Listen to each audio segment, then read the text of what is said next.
Hi there. How you doing? Absolutely love it. Paradise slice and slices of pizza. Sounds good.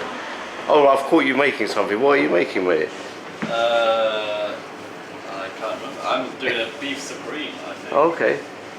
So it's ground beef, green peppers, red onion, and from pickled habaneros. Excellent. Is the dough a secret recipe? Are you allowed to tell me the ingredients? I can't give you the recipe. I can give you some. I can answer as many questions as possible. Okay. But yeah, it's all our own recipes. It's all freshly made on site every day, fed by hand. That's a massive pizza. It is. It's 20 inches minimum. That's incredible. Sometimes a bit bigger, which is always a treat. I think we've got one coming out now. Excellent.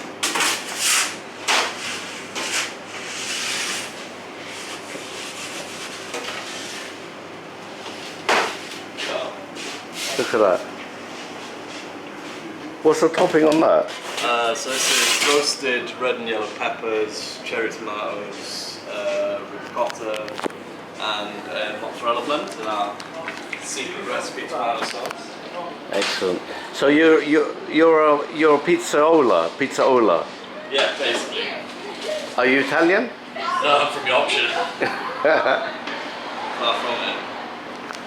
So you're putting a little bit of drizzle of I'm guessing it's olive oil and olive oil pesto maybe? It's basil oil. So basil oil. Okay. Pesto has pine nuts and parmesan in it, which makes it not vegetarian. So we just make fresh every day again. Excellent. Basil and a nice olive oil and blitz it up.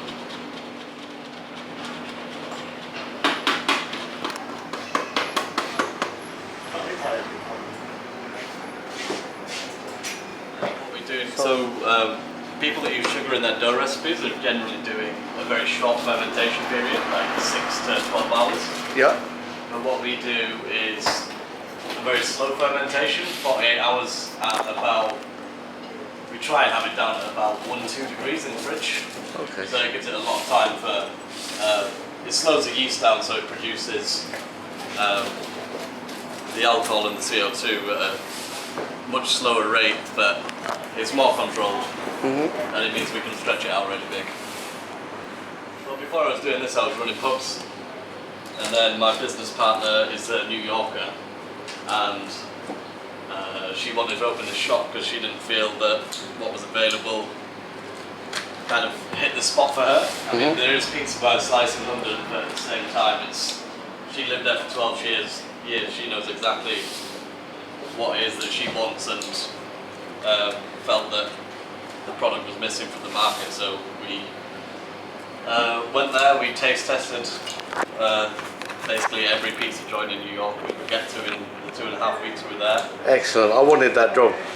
Yeah. I wanted that job, to go to New York and taste as many pizzas as you can. So you physically went to New York Yeah.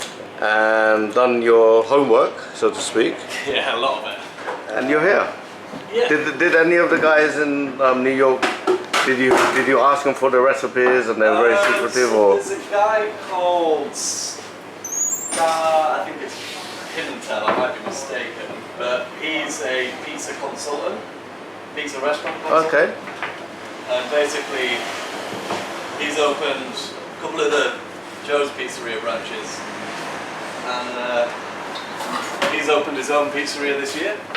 And yeah, we had a couple of online Skype consultations with him to ask some fairly vague questions and sort of like what equipment to be getting,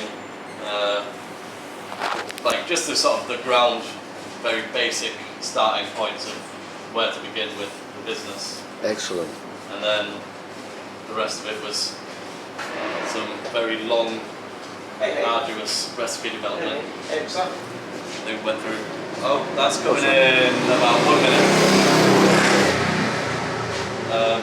Yeah, went through 13 different flours. So basically, in the States, they all use Altram's flour, but the problem with getting Altram's flour in the UK is what's the name? Sorry. Altram's. Altram's. Double X flour. A lot of the Italians use Caputo, which is, we tried that. It wasn't right for the product flavor profile we wanted to create. Okay. Because it was kind of it was a finer mill and it didn't really ferment in the way we wanted it to.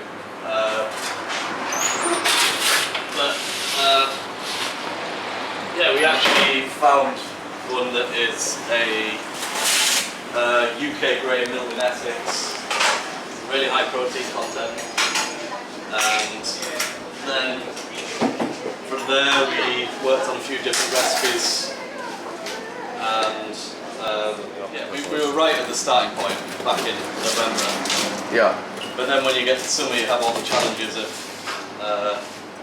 climate controlling your dough making process. So as it gets warmer, it's a completely different experience in trying to control that. I have flour in the fridge now, so the flour's extra cold. Oh, really? Basically, we try and get everything really, really cold. That's exactly what I wanted to hear, some of your secrets. Yeah. Thank you. No. Let the product speak for itself. Excellent.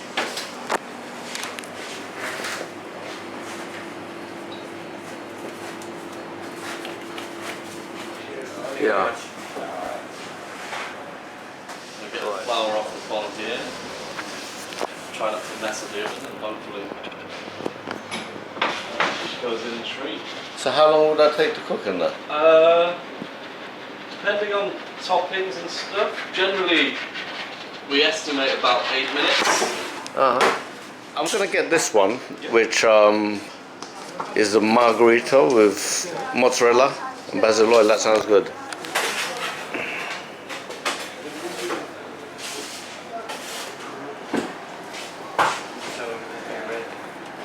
Excellent. I like the fact that you're heating it in an oven. Sorry, So please, thank you. Well, that was another reason for getting baked fried ovens, is that from all the pizzerias we visited, they either had, most of them were Baker's Pride gas-fired with a stone deck.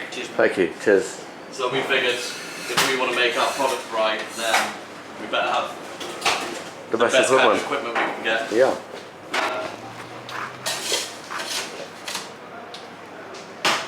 Excellent. Look at that. Thank you very much. And you got some oil and some toppings here. So oregano. Yeah. Excellent. It comes out fast. This is the head. All right. Okay. Okay. Sometimes you see people put too much on and then have to tap it off like it's glitter. And you got some chili oil here. These are proper chilies here as well, man. Yeah, dried chilies, chili flakes, olive oil, and then. And put it on the side in case it's really hot. No, it's not. Oh, no, it's more of a toasty flavour Okay. So let's see. than heat. Right. So thank you very much for that. God bless you. Thank you.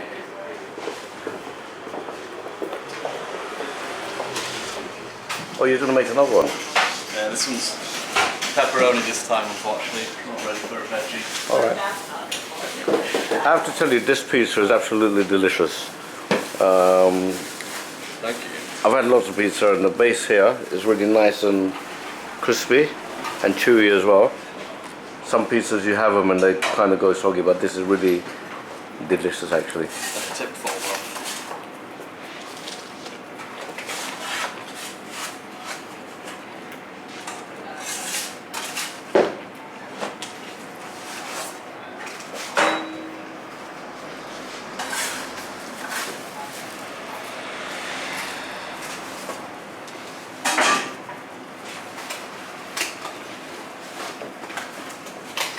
Thank you very much. Enjoy.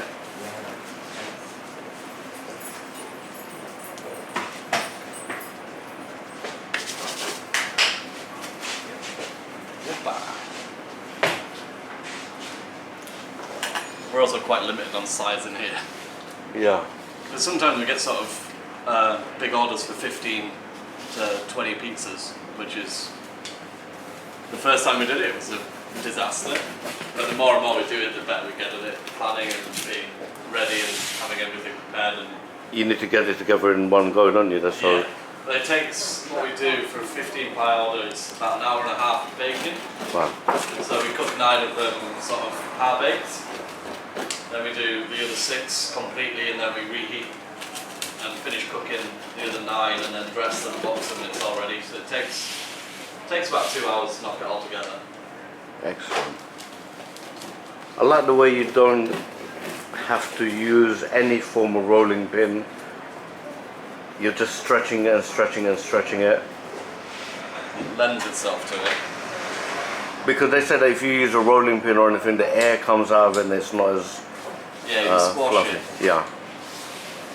I mean, the other thing, the reason why it's got such a nice kind of light texture to it is because of the slow fermentation. It's really important. Some places aren't able to do it, they don't really have the space on facilities. Yeah. But I mean, from the very beginning, that was one of the major points we were testing in recipe testing. And we felt it had a significant effect on the quality of the finished product. Okay. And I eat this stuff every day, so if I'm still eating it after a year, then it must be. There must be something right there. Yeah. You don't seem to put on weight. I actually lost weight. I'll be perfectly honest with you. I don't know if that's down to it being a healthy product. But again, there's no chemicals, there's no preservatives. That's another thing that's really important in fresh food, and I think that's something that's kind of missing for a lot of people. Because you want fresh food, you want fresh ingredients, Yeah. but lots of people in London don't really have the time to cook it. And if you get a pizza like from one of the major supermarkets, then the odds are that it's going to be packed full of salt and sugar And That's- preservatives, the that's worst the only thing. way they make it sort of survive on the shelf for so long. Yeah. But yeah, I pride myself on not filling it with crap. Like, That's brilliant. So this is your tomato sauce. yeah, this is made with imported San Marzano Tomatoes. cherry tomatoes, tin cherry tomatoes, and then some nice tomato paste, fresh cherry tomatoes, fresh basil, dried basil, dried oregano. And then, yeah, we make it fresh every day again, make too much ahead of schedule. But yeah, well, every morning it takes an hour and a half to preheat the oven, so we have to be here anyway, so we may as well use that time that we've got free to do some fresh preparations for the day ahead. Okay. And then after morning service, when it quietens down at about 3-4 o'clock, we start prepping again for the evening. So what time do you open?